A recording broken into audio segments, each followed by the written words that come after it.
আমরা রিসেন্টলি আরম্ভ করি। তারপরে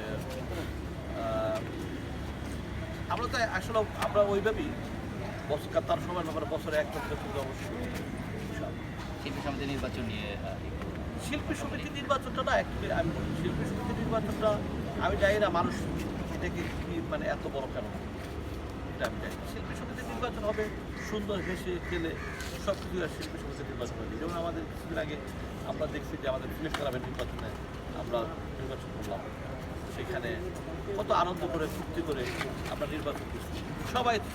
আমাদের ফিল্ম ক্লাবের মেম্বার তো শিল্পী সমিতির মেম্বারও আছে, প্রযোজক সমিতির মেম্বার আছে, ডিরেক্টর সমিতির মেম্বার আছে, সমস্ত সমিতির মেম্বার এখানে আছে। সেই সমিতি নেই কারণ কিছু হয় নাই, আর এটা তো একটা শিল্পী সমিতি, তারাই মেম্বার, অন্য সংগঠন তার এই সমিতির মেম্বার না।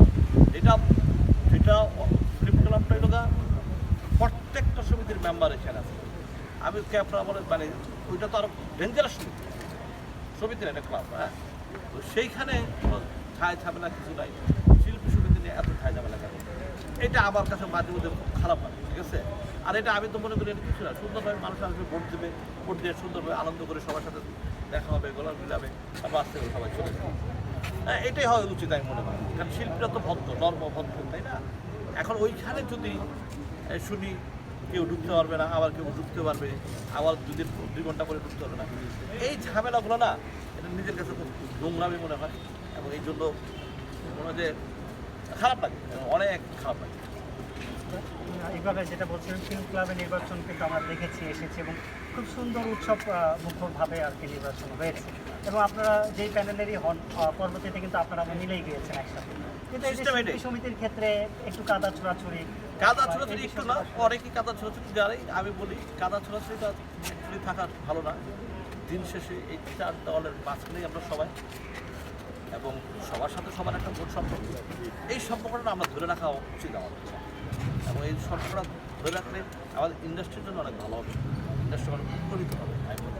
এই এফডিসির সাথে আপনি অনেক দিন যাবত অনেক বছর এই প্রথম শিল্পী সমিতি নির্বাচন দিয়ে এফডিসির ভিতরে ভ্রাম্যমাণ আদালত বসবে, এটাকে আপনারা কীভাবে দেখছেন? আদালত বসবে কেন বলবে, সেই পুরোই তো আমি খুঁজে পাই না, সেটা আমি খুঁজে পাই না কেন বলবো, ঠিক আছে। এটা আজব লাগতেছে আমার কাছে, ঠিক আছে। তা আমার কাছে এগুলা এটা মানে জিনিসটাতে আমার মনে তারাই অনেক বড় সৃষ্টি করে দিচ্ছে, যদি নিরপেক্ষ বলি তারাই বলে অনেক জিনিসটাকে অনেক বড় করে দিচ্ছে। আসলে এত বড় জিনিস এটা না, এত বড় জিনিস হইতেই পারে না। শিল্পী সমিতি মাত্র ফিল্ম ক্লাবের 650, ফিল্ম ক্লাবের সমস্ত মানুষ সমিতির মেম্বার আমাদের ফিল্ম ক্লাবে, এটা বর্তমানে আমি সেক্রেটারি। আর শিল্পী সমিতি তারা তো সবাই তো শিল্পীরা কথাই তো বলে যে শিল্পীরা নর্ম ভদ্র, হ্যাঁ, কি এই নরম মনের মানুষ, হ্যাঁ বলে, তাদের এই সমিতি এত ঝামেলা কেন, এটা আমার খুব খারাপ লাগে, ঠিক আছে। যাই হোক, অনেকক্ষণ কথা বললাম, এবার ঢুকতে পারবেন তো আপনারা? আমি একটা কথা বলি, এই ঢুকা আর অঢুকা নিয়ে আমার মাথা গোলা থাকে, ঠিক আছে। আমরা দিন শেষে রেজাল্ট জানলেই কে পাস করবে কে ফেল করবে, এটা ঢুকা যে এত জরুরি আমার কাছে এটা মনে হয়। সিনেমার বিষয় আসে, আপনার সিনেমার ডেড বডি আপডেট কি? আমি আল্লাহ রহমানকে সামনের মাসের 3 তারিখে ইনশাল্লাহ সারা বাংলাদেশ নিয়ে আমি রিলিজ করবো। আপনারা জানেন যে আমি ঈদে আমার সঙ্গে আসার কথা ছিল, আমি যে কোনো এক কারণে আমি আসতে পারিনি। আমার সেন্সার আনকাট সেন্সার হয়েছিল, তার 15 দিন পর আমি সার্টিফিকেট পেয়েছি। যেখানে আনকাট সেন্সার হওয়ার 1 দিনের ভিতরে আমি সার্টিফিকেট পাওয়া দরকার, সেখানে 15 দিন আছে। ট্রেলার যেখানে 2 ঘন্টার ভিতরে আমাকে সার্টিফিকেট দেওয়ার কথা, ট্রেলার পাইছি আমি 16 দিন পরে, মানে আমার 1 মাস 1 দিন কে ফেলছি। হ্যাঁ, কে খেলো আমি নিজেও যাই না, আজও মতো যাই না, সুস্থ যাই না, ঠিক আছে। তারপরে এই 11-12টার ছবি এত পারাপারি, কিছু জায়গায় শুনছি যে ডেড বডিটা যাতে না চলে, ঠিক আছে। তো এটা আমার বেশি ভালো লাগছে, আমার কাছে ডেড বডিটা ভয় পাইছে, যেই জন্য এই কথাটা বলছে। এগুলো তো অ্যাকচুয়ালি বলতে চাই নাই, কিন্তু আজকে প্রশ্ন করছে বইলা ও তো খারাপ ছিলে, হ্যাঁ, ও তো কথা বের করে ফেলায়, ঠিক আছে।